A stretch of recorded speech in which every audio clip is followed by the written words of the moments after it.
Do you remember the guy was trying to sell me the helicopter and I was phoning home trying to figure out how to bring it home? One of our big dealers ended up doing a trade deal for an airplane. I went through 100 to 200 miles of just busted over trees and power lines and people's homes crushed. Well, even this new all AI this and AI that, it's like, maybe I gotta go to a trade show before I buy something to see what it is. Someone handed me a blade to throw on a mill. I was kind of doing something else at the same time, and the blade had been flipped in backwards. We had a tree and 2 winches on 2 tractors, and we just kept tugging it back and forth. I sold a mill in a gas station, and I came back with a deposit on a sawmill. Hello, welcome back. I'm Mike with Chop It Up with Hudson, episode number 2. Glad to be here. We had a lot of feedback from our first episode that we had with John on.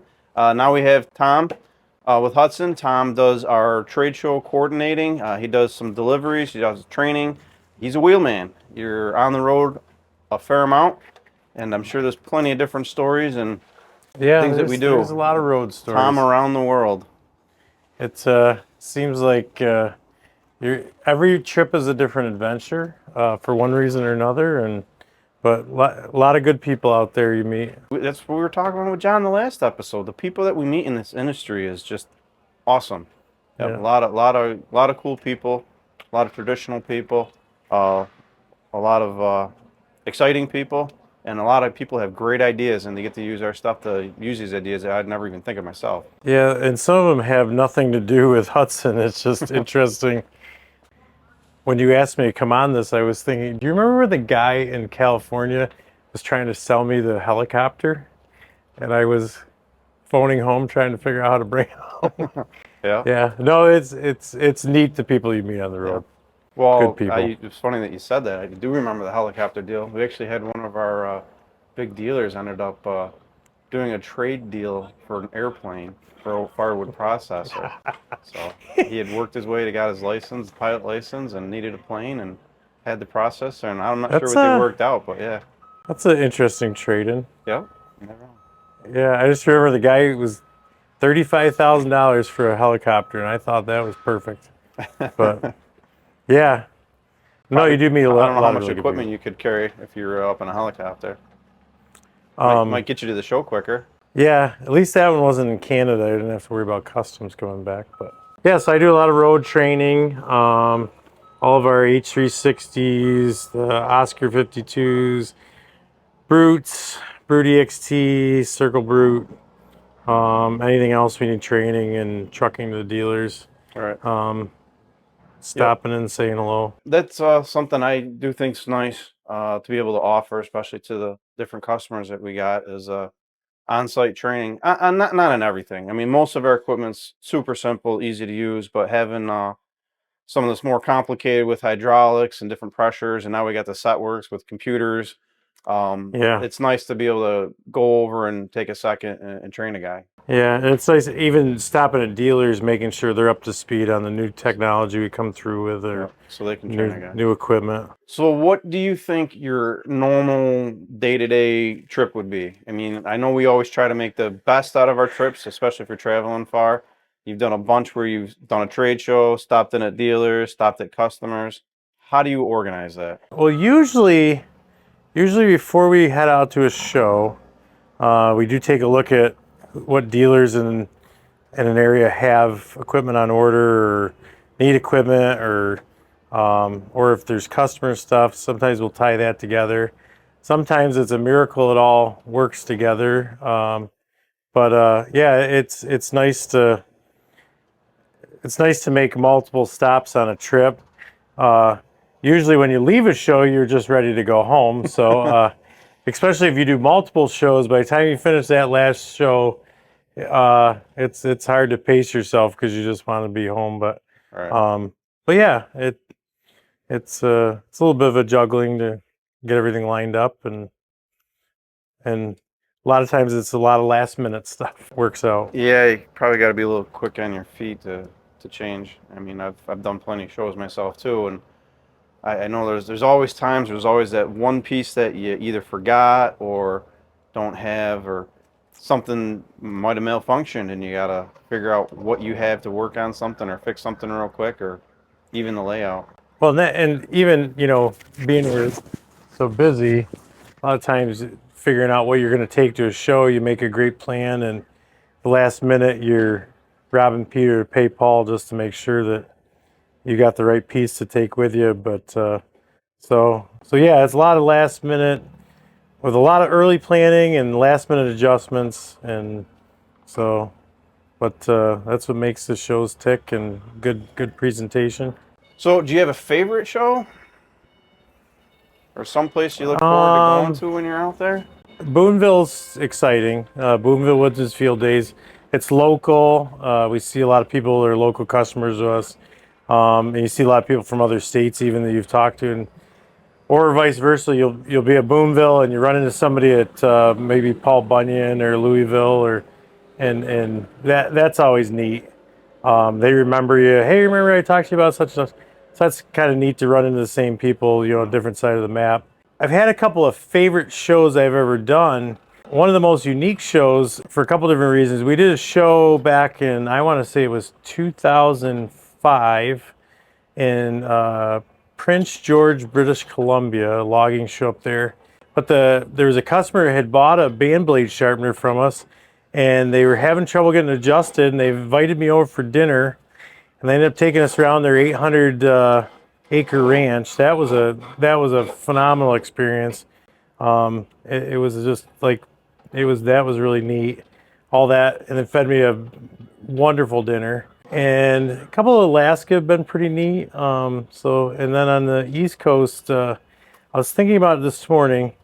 One of my favorite memories was we had gone to Moultrie, Georgia, to the Sunbelt Expo right after Katrina, and I believe it was this way for everybody that had sawmills there. But we sold everything that we had taken down. There was 2 truckloads of equipment, and then sold, I think, 8 or 10 pieces before we left the show that we didn't even have with us to take orders on. And that was just, our heads were spinning when we finished up. So yeah, there's been some really neat shows too. But Well, yeah, that's kind of ironic too, because actually history kind of repeats itself. Because you were just down the Moultrie, was it this year or last year? last fall right So it after was the last fall, hurricane. right after the hurricane came Yeah. through, right up through the Blue Mountains in Georgia there, and I remember you Um, sending some pictures of. yeah, that was quite a humbling experience. I took a back route down just to see how bad it was, to get a feel for it. I went through 100 to 200 miles of just busted over trees and power lines and people's homes crushed, and it's really sobering to, you know, think how blessed you are that you're not dealing with all that. So unfortunately Moultrie was not as busy because of that this year, but I remember John Servatio actually had a conversation with a guy who broke right down into tears, an older gentleman. He just hadn't even stopped to realize how bad things were. You know, he was just talking to him about equipment, and so sometimes it's interesting the situations you find yourself in with people. But All right, so those are probably more important than selling anything, just consoling the man. that's pretty powerful. What do you think's the best thing going back to like some of the trade shows? What do you think the best thing is that when people are going out to the trade show, is it them getting their hands on the equipment, or is it maybe getting to meet the staff? You know, what draws? What do you think's the best thing for a person to take time out of their day, go to this trade show, probably deal with getting in for parking, probably paying more than they want for parking, and then getting to the show to finally get and seeing you or whoever else is at the show? So it's interesting. Trade shows have evolved a lot over the last 20 years. Used to be people went as it was like a rite of passage. My dad had taken me here for years, and you do still hear that now. But it used to be they had equipment they were looking for, and you know, but they wanted to meet the people who were running that the company. They wanted to see and put their hands on it. Today, it seems like it's changed a little bit. So many people have done all their research before they even get to the show. They want to put their hands on it. They want to saw with it, which if it's an outdoor show and we can run the equipment, we love to do it. That's my favorite thing to do is run the equipment. But some of these people today, they'll tell you they come to the show, they stop by the booth, they take your catalog, they talk to you about their equipment. Maybe they've got one of your pieces already, or they've got a competitor's, and they talk to you about it. And then ultimately they tell you just that their favorite thing is to come for the food. So food has definitely become a draw now. Huh. But people do like to put their hands on equipment, and especially even today in buying, there's so much buyer remorse out there where, I don't think there's a show you go to that somebody doesn't walk up and say, yeah, I bought this, it was a great deal on the internet, and it was, X amount of money, and I want out of it. It's not, it's been headaches, it's been problems, and I would love to get a, solid machine, USA made, whatever. And we always, promote our common components, and the pillow blocks being common bearings, 1.5-inch bearings, and very heavily built on there, and people just love that. Once they see it and they walk over your competitor and they look at, different things. And that's another thing too, is, whether they go a different direction or not, at least they know what they're buying. Going back to what you said, buyer's remorse. We see that just constantly. People calling us on the, internet, calling us on the phone, because there's a lot of, I don't know, I'm not against I think it, that other old things, country song, I can't believe I'm calling it old because I wasn't that old when it came out, but so much cooler online. I mean, oh yeah, we're doing this podcast here, it's right. We're there's a lot more to the story, yeah. And Yeah. unfortunately, it's interesting how people can make the faults of equipment look really Right. good. Well, even this new all AI this and AI that, it's like, I mean, Yeah, what is real? It's hard to tell what's real. I guess that's probably one of the, I'm just thinking about myself, like maybe I got to go to a trade show before I buy something and see what it is before I get it, I was at a show last fall, and a guy came up. He said, I was going to buy one of your competitors' units. He goes, a neighbor of mine happened to purchase one, and he said, and I went and looked at it, and he goes, man, he says, it didn't act like the videos that he'd watched. And he goes, I had done a lot of research on this. And he goes, I had hours of YouTube videos I watched on. He goes, it just wasn't quite the same. I come to the show, he goes, and you're set up in kind of a poor environment. And he goes, and you're still running this thing and getting good boards off of it. And he's like, you let me push it through. He's like, I am going to leave with one. And that's ultimately what the trade show is about, like getting in their hands and making a sale. So. It's funny. I don't even know, years ago or whatever, but I had a guy that was in sales, and he was very adamant of always having everything set up, have everything perfect, and stressing over this. And I'm like, you got a demo, you got a guy that says he's coming in, you're not sure if he's actually gonna be here, because people say they're coming in, things happen, they can't make it. I mean, what's the worst thing you got to do if you got to set it up in front of the guy? He's going to be a teachable moment for him, so relax a little bit. If you're not perfectly set up, people like that, and that's one of the best things I think about shows, because things happen. Not every tree is the same. Not every tree's pole wood. So it's nice when you got something go off a little bit, because then you can see what you'd have to do. It's like, okay, we can adjust to this, we can do this, we can work through this issue. Because you got no choice at a trade show. You have to work through the issue. I'm trying to think of what the biggest blunder I ever made at a trade show was. Uncle Omer, I hit a dog down in, I think, Fishersville, Virginia. He didn't let me forget that one. That probably was 20 years ago. And then, actually, I do know what the funniest thing was. Last year at Boomville, someone handed me a blade to throw on a mill. I was kind of doing something else at the same time, and the blade had been flipped in backwards. Boy, John Faber didn't let me hear the end of that one. They don't cut so good backwards? It just didn't have the oomph. It was funny, too, because it was on an H360. And it hit the log, and all we saw was smoke. So it was funny. Like, I usually look at those things, but it was just in the moment. So thankfully there wasn't a crowd, but you never know at a show what's going to happen. But right. You think anything? Was there a common question people ask? I mean, we all get the common ones. It's like sometimes you make a tape one recorder. is, where is Barneveld, New York? That is, especially when you get west of Mississippi, everybody thinks New York is just a big city. And so when you start explaining it, and sometimes I'll pull my phone out and say, this is my backyard, or this is where, this is off the porch of the owner's house. Like, look at these beautiful mountains, and, we're real rural. School has 75 kids that graduates a year, whatever. That often kind of paints the picture that we are upstate rural New York, not in the city. So that is one of them. I would say the second most common question would be, where can I buy one of these if I don't buy it today? And we do work through a dealer network, so a lot of times the dealers are at the shows with us, which is another great, that's just, they get to see how you interact and sell. We get to see how the dealers work with the customers. We can sharpen each other.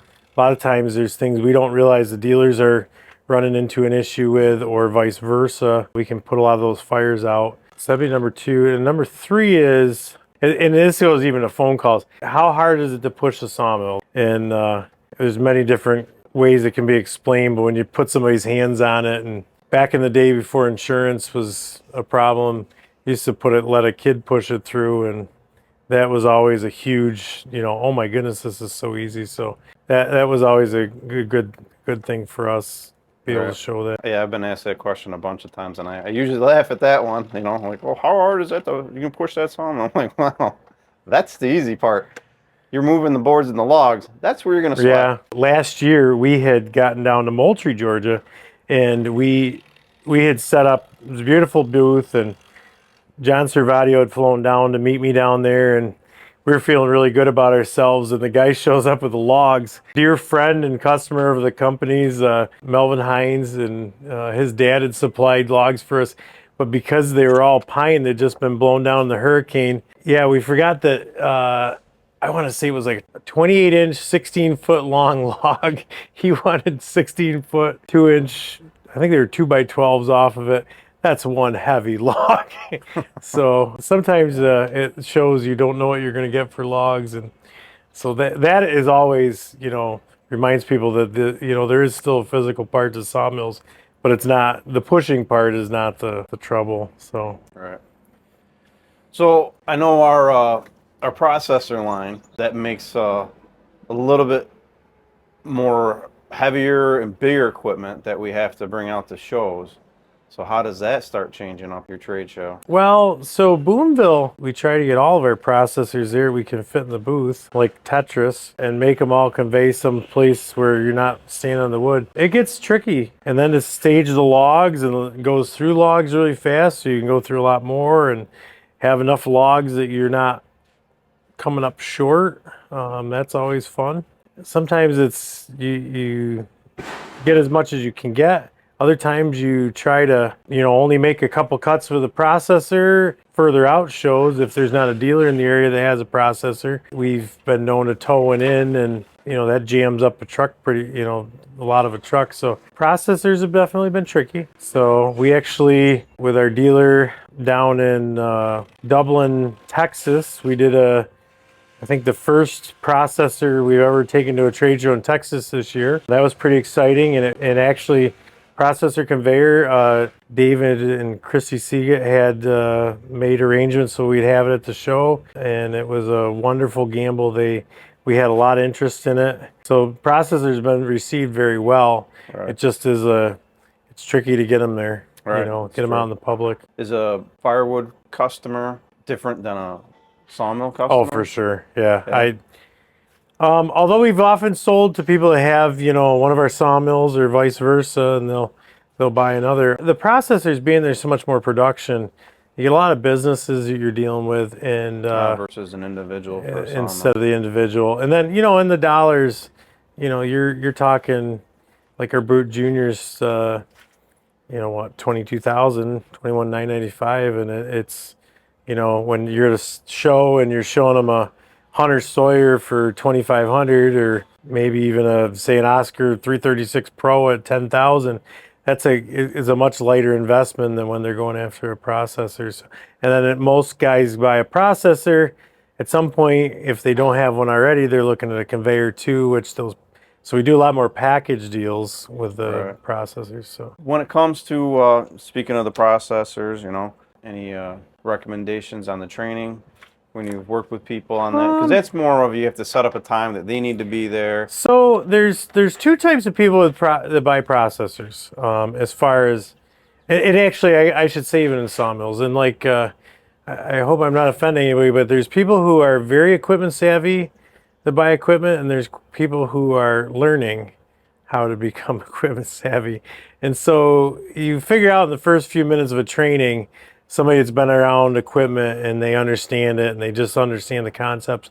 There's others that are coming up to speed, and so the ones that are coming up to speed, there's a lot more technical questions. And so you spend a lot more time with the concepts of, why is this important? And, don't do this because that's going to be the adverse effect. And a lot of people like to press the limits of a machine the moment they get it. And so, just going over what the limitations are. And so, you're not breaking your machine in the first hour. That's always something. But on the other hand, a lot of times when we're doing the trainings, you get good customer feedback. Sometimes we've made adjustments on our machines after doing trainings, just, seeing where somebody that's not versed with your equipment, has a struggle. We've definitely made a lot of improvement off those moments. Yeah, I could see that. We carry a lot. Because I know we've changed our equipment and basically put safeties on it, so you can. Yeah, and sometimes stop a it's just person from easy doing use. something. Like, and we take everything, we've been around this equipment and we know how it runs and we know how it should act. But when you put a new piece of equipment, somebody that's never run it, and, sometimes you realize, wow, we should probably, whether it goes in the owner's manual or also, in part of the training, to make sure that they're up to speed. Have you noticed how important is it that our products are made, and now that people know where Boomville, New York is, that are listening to our podcast, how important is it that people know that our equipment's made here in the United States? We have American workers, we're simple, we're structural steel. Are you noticing that that's a question that comes up, or something you can tell? Definitely hearing it more and more and more. I think maybe my opinion or my filters, but I think in the last 10 years, there's a lot of stuff that has been sold through the internet that was just, it was fake. And when people realize, during COVID, they couldn't get parts, and parts from stuff that were overseas were stuck on ships and things couldn't move. And then, another thing we see a lot of is, a lot of import stuff, especially from certain countries, you can guess where, just because they built it with this part on it this year or this load, doesn't mean the next load it's going to have it. And so, I'll be at shows and guys will ask me how to fix their import mills, because their mill keeps having an issue that ours doesn't have, because ours is built differently or built stronger, heavier, whatever the case may be. But they're just so frustrated. And so I think, and that goes across the board with all different types of, my wife and I were talking about it here a little bit ago, like, you can't even buy a vacuum cleaner now and get it to last more than a year, 2 or 3. You see them out by the curb all the time for, the garbage. I can remember back, my parents bought a Kirby vacuum cleaner from a guy that came around, showed it off. In fact, there's a poor guy, I think we tortured him as kids, but that was something we had right up and through, I was in college, I can remember hauling that big heavy thing around the house. That's funny. And it still does a great job. I have no idea how many different vacuum cleaners I've gone through in my adult life. And I remember growing up with my parents, just like you said, it wasn't a Kirby, we had a Rainbow. It was a Rainbow was another one, yeah. And that's what we did. Yep. I mean, you got your parents for 20 years of your life, so that thing obviously lasts 20 years, and I've been through, I don't even know how many vacuum it's so cleaners. frustrating. You spend more, So and that's you still gotta get be something less. you see at shows is yeah. old customers coming back, Correct. because I know that for a fact. You know, That's actually. we had a guy that came in here today, and he goes, "I've been trying to get here for." We're actually on this. We're at our Barnabas location right now, but the guy came in and he goes, "I've been trying to get here for 20 years. I've been seeing you guys, and I drove by years ago, but you guys were closed because it was late, and I finally got to come in. So it was nice. Got to take him around, show him the place. It was a pretty cool thing." That is one thing that's really neat. Last year, Boomville was those standout moments. The guy come up, he's like, "We just had this flooding," and I was talking because I'm familiar where he lived. He's a couple hours south of us. He said, "We had those flash flooding." He said, "My place was a mess." He goes, "I ran out to the old farm boss that he bought it." He goes, "I bought in 2003. He says, still has the original engine, Briggs & Stratton engine on it. He says, I started it up. I sawed a bunch of 2-inch planks. He goes, on a log. They'd been sitting on the mill for probably over a year since I'd used it last. Fired it up, sawed out that stuff. He goes, shut it down. He says, got my stuff up off the ground so it wouldn't get a mess in the garage and soaking wet. Just those little things. He said, I didn't run to a store or anything else. I did. He goes, that mill just runs. He said, every time. And the other one that we get a lot of is years ago we built those Oscar 18s. It was like we kind of came on the market with the very first small mill. I guess Ross technically would have been the first small, but we came, it was in 2003, we came out with the Oscar 18. And it was a budget mill. It was a price point. And I remember going to shows back then and guys being skeptical of a mill that size lasting. I would say at least once a week, I talk to somebody on the phone here at our Barneveld location where they're calling for parts or, they just bought this. It was handed down, whatever. They're still running those Oscar 18s and they're a favorite mill. So yeah, it's fun to run into those people. Yeah. It's pretty neat how that mill's evolved because we kind of almost still have it in a way. Because you got the Hunter and Sawyer, that's a budget mill. You got the HFE 28 that just came out, which that's been a nice success.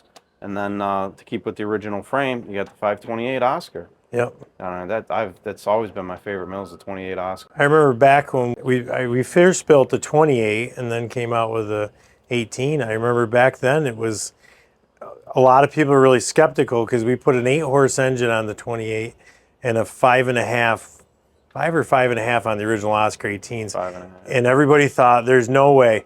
And that was fun at shows because that was, when you push it through and they're like, how about a hardwood log? And you throw a hardwood log on and go right through without any trouble. And that was fun because you could go to a show with 6 of those on a truck and always come back empty, and yeah, everybody was excited when you got back, and so that was those. Yeah, there was a neat mill, still a neat mill. Is there any, we go to a show, we got some different tools that we use. Is there ever something that someone's just like, oh, ding, I need that? There's a lot of people that see a sawmill work, and they're, especially when some of the creative things you can do with a sawmill, they'll say, I really need it, and usually there's a wife there saying, no, you don't, and then the hope is. After they walk away to go get cotton candy or something, they come back, husband's buying. But yeah, we do see that a lot. I've seen it the other way around where the wife's like, why is it taking you so long? You know you want that thing, you got to get that mill. It's usually a good sign when the wife's the one pushing because it seems like those sales come pretty easy. So, but that's always an exciting thing when you go to a show and somebody points right out. How is it with our competition at a show? There's a camaraderie with everybody. We're all on the road, and I don't know everybody, and like every company has guys that are staples and guys that are new, but there's a camaraderie. I actually recall back at a show one time, there was a situation with a person who was quite disgruntled, and I got singled out that he came after just because I was from the United States, was in Canada. I remember, actually it was a Canadian wood miser dealer that stepped up, intervened for me, and also called security on the situation. Happened to see it all, and we all work together. That would be kind of an extreme situation, but it's nice to have that camaraderie. We're all ways away from home trying to figure it out, and so although it's always nice to see our equipment sell, and you are competing against those guys at some level, you always want to be successful.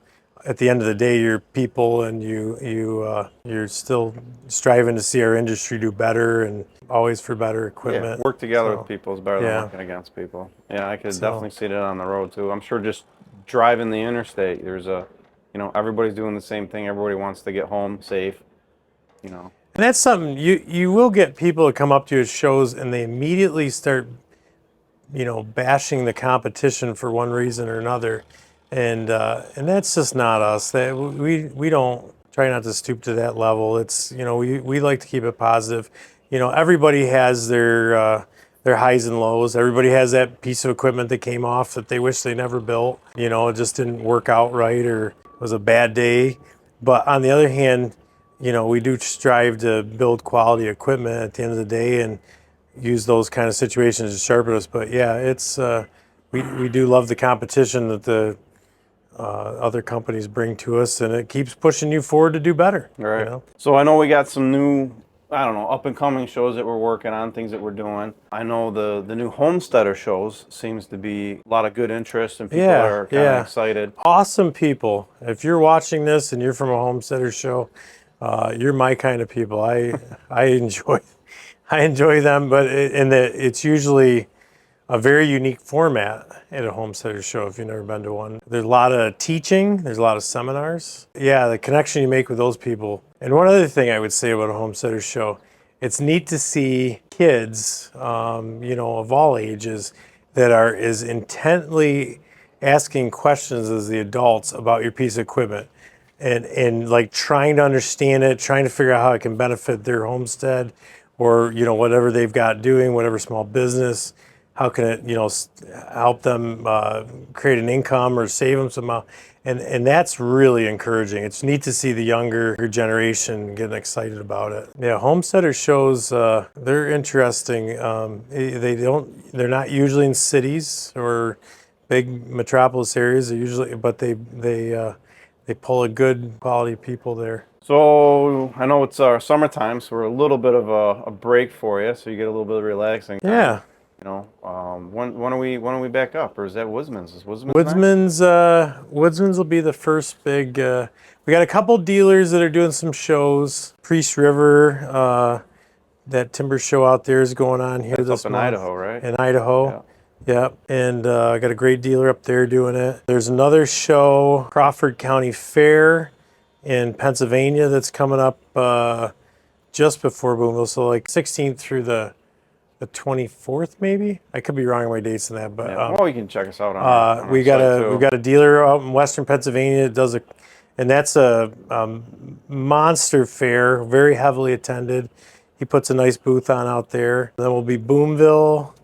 I'm from Boomville. I'll be heading out to Missouri to a Homesteader show, and then I think there's 5 shows right after that.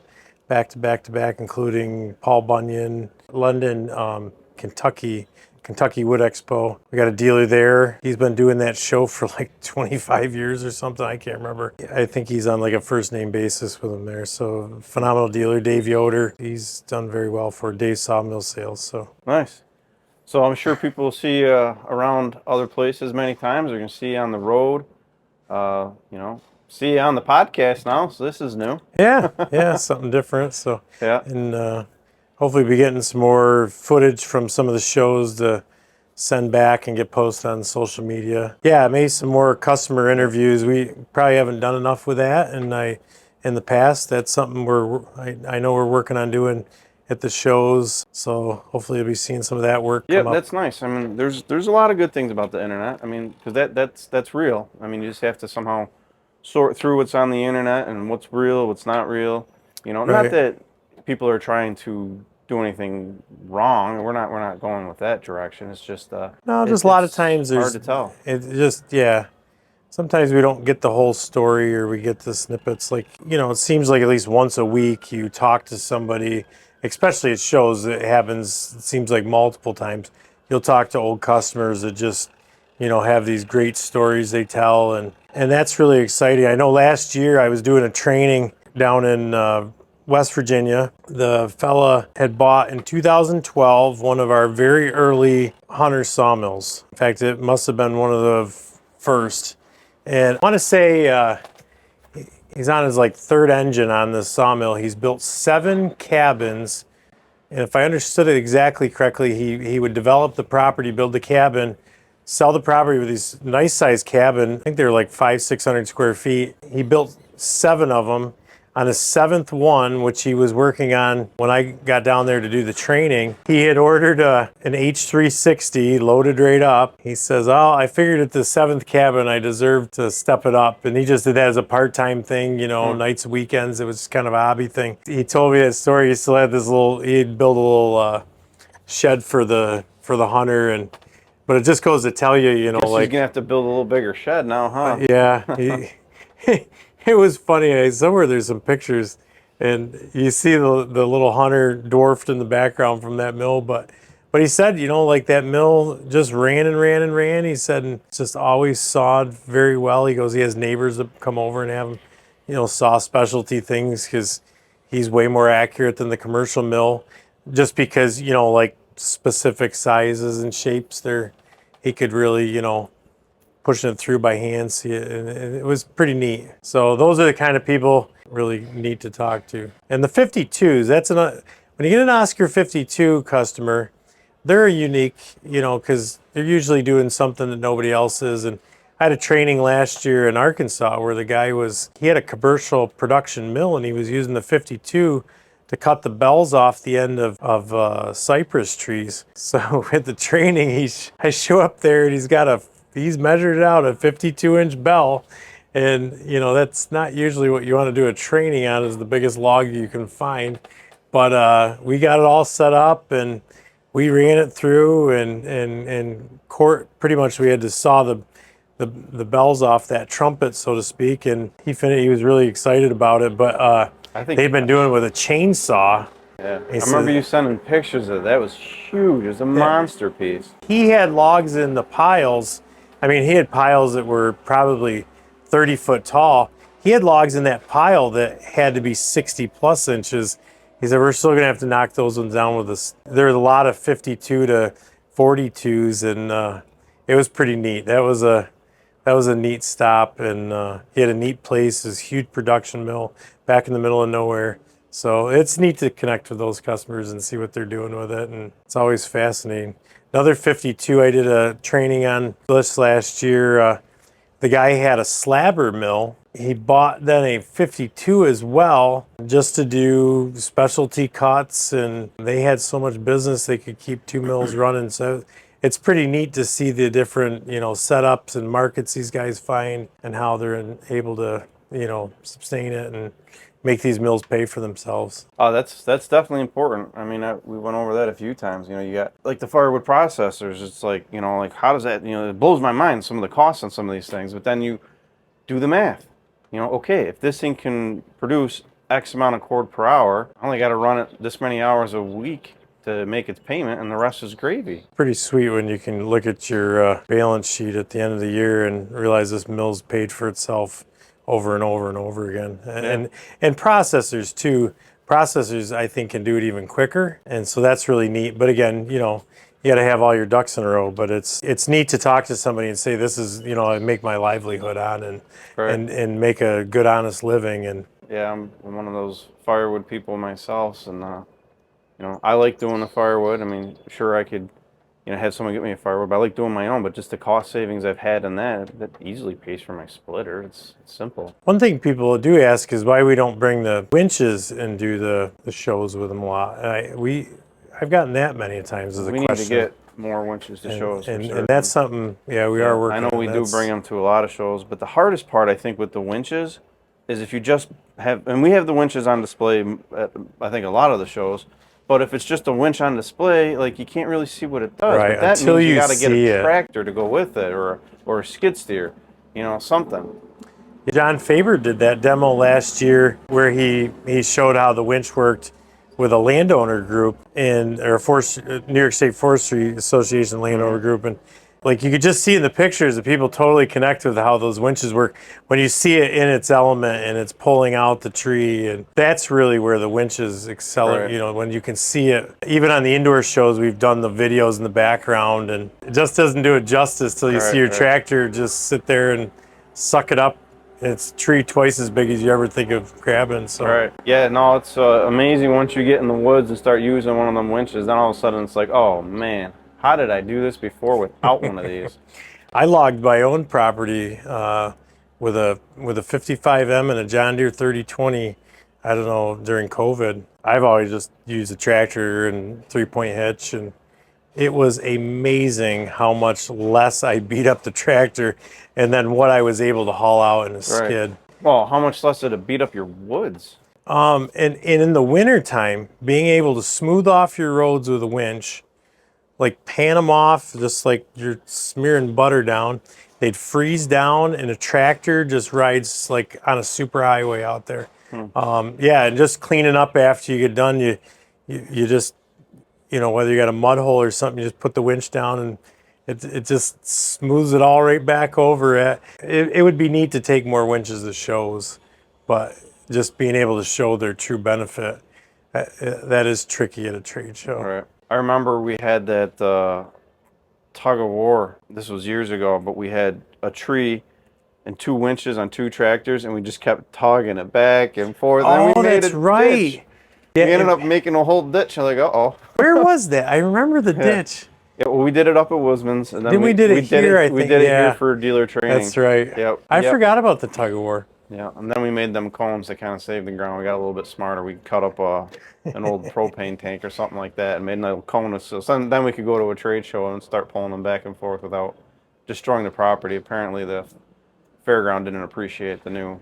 One of the neatest shows I ever was able to be part of working for Hudson was back in 2006. I went over with a company to, it was called Elme in the Woods. It was in near Jönköping, Sweden. It's a very unique trade show where you're in the woods, and each piece of the processing. So if you're selling chainsaws, you can be showing up in many different areas. But if you're selling felling heads for excavators or processors, you'd be in you're taking the trees down and you're cutting them. And they just, every day for a 4-day show, they keep moving that material down to the next guy. So if you're a sawmill, you're getting trees that were sawed 2 days earlier in the woods up further. And at the end, they give you a cut sheet, what they wanted the cut for. It all goes to a charity project for some low-income housing or something like that. That was by far one of the most neat shows because you saw, like if you were there and you were looking at a log skidder, you were watching it traverse the woods to come in with a hitch. If you were there looking at a log loader and grapple or a trailer or something, you were actually there seeing it, how it reacted to the landscape, and the pros and cons. And like for us, they're dumping off the logs. Their customers are seeing how we handle the logs out of a pile and move it to a certain area, and it was just so cool. Even down to the firewood processing, some of the slab processing, and what an opportunity that was. I think it was the only time we ever did that, but that was just and it gave us a lot of neat ideas coming back, how those European markets were very different, but they had a lot of really unique ideas. That's pretty awesome. So yeah, thanks, Tom. There's a ton of stuff, ton of material, ton of things you get to see when you go to a trade show. I know we appreciate you on the road and doing all that to help people see the products. Good for us. Yeah, and if we're in the gas station, people are never afraid to approach you as we're going to and from the show, asking what it is, and on one occasion, purchase one. Yeah. So the Before most we made the craziest place you think is a gas station where you end up selling a mill on the I road? sold a mill in a gas station, and I came back with a deposit on a sawmill. We didn't have it, the one they wanted, we didn't have it with us. I almost had the same situation happen a year ago on the way to South Dakota, and it didn't quite pan out, but I thought it was gonna. But yeah, that's probably the, so we get approached a lot in gas stations. People stop us going down the road. So we're always carrying catalogs in the truck. We're happy to show it wherever we end up. So, Nice. it's a mobile showcase. Awesome.